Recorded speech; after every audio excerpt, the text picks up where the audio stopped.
হাজোত জেহেৰুল ইছলাম নামৰ পৰ্টেলৰ সাংবাদিকৰ নিলজ্জ কাণ্ড। সৰস্বতী পূজাৰ দিনাই পলুৱাই লৈ গ'ল এটি কন্যা শিশুৰ মাতৃক।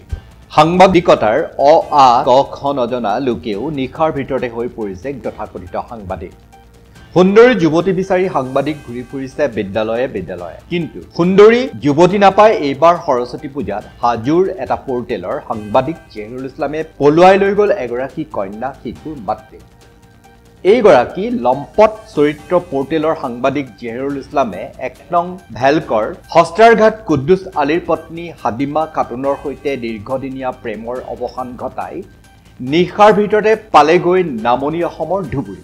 এইগৰাকী পৰ্টেলৰ ভণ্ড সাংবাদিক জেহেৰুল ইছলামে কণমানি শিশুক নিথৰুৱা কৰি মাতৃ হামিদা খাতুনক পলুৱাই নিয়া ঘটনাই একেমুখে ধিক্কাৰৰ জোৱাৰ উঠিছে। সাংবাদিক ২ নম্বৰ ভেলকাৰ গাঁৱৰ পটেল সাংবাদিক ১ নম্বৰ ভেলকাৰ গাঁৱৰ হস্তৰঘাট তথা কুদ্দুছ আলীৰ পত্নী লৈ পলায়ন কৰে।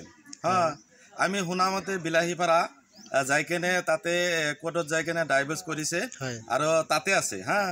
এনেকুৱা সাংবাদিক যদি পটেল সাংবাদিক যদি ৰাইজৰ মাজত থাকে তেনেহ'লে ৰাইজৰ কি হ'ব? এই সৰস্বতী পূজাৰ দিনা গৈছে। এনেকুৱা সাংবাদিক যদি থাকে, সাংবাদিকে কোৱা হৈছে চতুৰ্থ স্তম্ভ। সেনেকুৱা যদি চতুৰ্থ স্তম্ভ যদি ৰাইজৰ মাজত থাকে, ৰাইজৰ কি হ'ব? আজি যিজন মাইকী লৈ সি পলাইছে, সেই মাইকীজনৰ এজন ছোৱালী আছে। মাইকীজন অথচ 10 বছৰ হ'ল বিয়া হৈছে, আৰু সি এজন ডেকা ল'ৰা হৈ কেনে সি সাংবাদিকতা কৰি কেনে পটলৰ সাংবাদিকতা কৰি কেনে সি এজন মাইকী মানুহ লৈ পলাই হ'ব লগা হৈছে। তাৰ কি হৈছে? মাথাৰ ব্ৰেইন বেয়া হৈছে আৰু একো হোৱা নাই তাৰ। মই যিটো চেনেলত কাম কৰে সেই চেনেলৰ মুৰব্বীজনক মই কৈ আছোঁ, তেখেতক অতি সোনকালে তাক নিলম্বন কৰিব লাগে। অথচ মই ৰাইজকো জনাইছোঁ তাক নিলম্বন কৰিব লাগে। অথচ মই ৰাইজক আৰু জনাইছোঁ, মই প্ৰশাসনকো জনাইছোঁ তাক অতি সোনকালে তাক নিলম্বন কৰিব লাগে এইটো কামৰ পৰা। প্ৰেমত হাবুডুবু খাই আত্মবিভোৰ হোৱা হামিদা খাতুনে ইতিমধ্যে স্বামী কুদ্দুছ আলীক বিলাসীপাৰাৰ আদালতৰ জৰিয়তে বিবাহ বিচ্ছেদৰ শপতনামা প্ৰেৰণ কৰা কাণ্ডই পৰিয়ালটিক হতচকিত কৰি তুলিছে। ইফালে মহিলাগৰাকীয়ে কুদ্দুছ আলীৰ পৰা নগদ ধন, সোণ, ৰূপ, অলংকাৰ, যাৱতীয় নথি পত্ৰ লৈ যোৱাৰ অভিযোগ তুলিছে। এই সন্দৰ্ভত ভুক্তভোগী কুদ্দুছ আলীয়ে ৰামদিয়া আৰক্ষী চকীত মহিলাগৰাকী আৰু জেহেৰুল ইছলামৰ বিৰুদ্ধে এজাহাৰ দাখিল কৰিছে। উল্লেখযোগ্য যে ইয়াৰ পূৰ্বেও পৰ্টেলৰ সাংবাদিক এই লম্পট জেহেৰুল ইছলামে ৰাইজৰ ঔকিল খাই সংবাদৰ শিৰোনামা দখল কৰিছিল। তাৎপৰ্যপূৰ্ণ বিষয় যে সংবিধানৰ চতুৰ্থ স্তম্ভ সমাজৰ আতণ্ড প্ৰহৰী পৰ্টেলৰ সাংবাদিকৰ এই কুকৰ্মই সুধী সমাজক লজ্জানত কৰিছে। শুনা পালোঁ যে জেহেৰুল সাংবাদিকৰ লগত গৈছে। কেতিয়া গৈছে? সোমবাৰ সৰস্বতী পূজাৰ দিনা। কাৰ লগত গৈছে? জেহেৰুল সাংবাদিকৰ লগত যোৱা বুলি ৰাইট হৈছে। তেওঁৰ ঘৰ ক'ত? বাদালপাৰাত পঞ্চায়তৰ ওচৰত।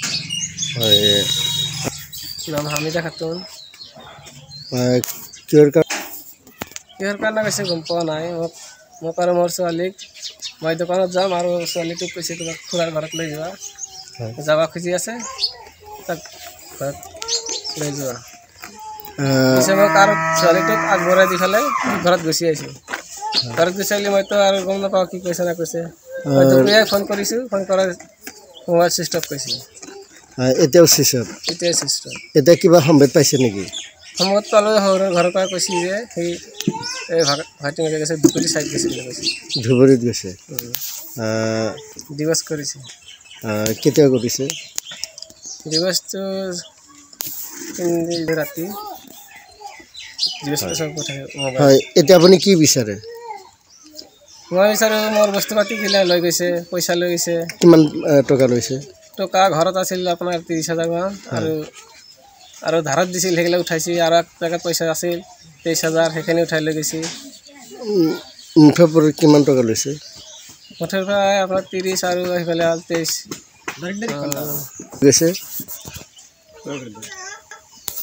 বহুত বেয়া কাম কৰিব। আৰু তেওঁ আমি শুনামতে ৰতনপুৰ 2 জেগাত সি এনেকুৱা অৱস্থাৰ কাৰণে মাৰ খাইছিল তাৰ আগতো নিউজ হৈছিল এনেকুৱা যি মাৰ খোৱা 2 নম্বৰ ভেলকাৰত এনেকুৱা কৰিছিল মেলপাৰাত এনেকুৱা কৰিছিল ইয়াৰ বহুত অপকৰ্ম তাৰ আগত আমি শুনা পাইছোঁ আৰু এতিয়া বাস্তৱত আমি যেটো চাইছোঁ এটা মানসিকতা ৰোগী হৈ আছে তাক ভাল কৰিবৰ কাৰণে মই অতি সোনকালে আমাৰ ৰাইজ প্ৰশাসনক মই অনুৰোধ জনাইছোঁ তাক মেণ্টেলি ঠিক কৰি দিব লাগে তাৰ ব্ৰেইনত কি হৈছে তাৰ ব্ৰেইন ঠিক কৰি দিব লাগে মই আকৌ এবাৰ অনুৰোধ কৰি জনাইছোঁ এই যি চেনেলত কাম কৰে সেই চেনেলৰ মুৰব্বীজনক মই অতি সোনকালে মই বিনম্ৰ অনুৰোধে মই কৈছোঁ তাক এই চেনেলৰ পৰা নিলম্বন কৰি তাক সুস্থ জীৱন দান কৰিবলৈ মই অনুৰোধ জনাইছোঁ তাক নিশ্চয় মেণ্টেল হস্পিটেলত ভৰ্তি কৰাই দিয়ক। হাজোৰ পৰা মেছেৰ আলীৰ প্ৰতিবেদন AIPL Live 24।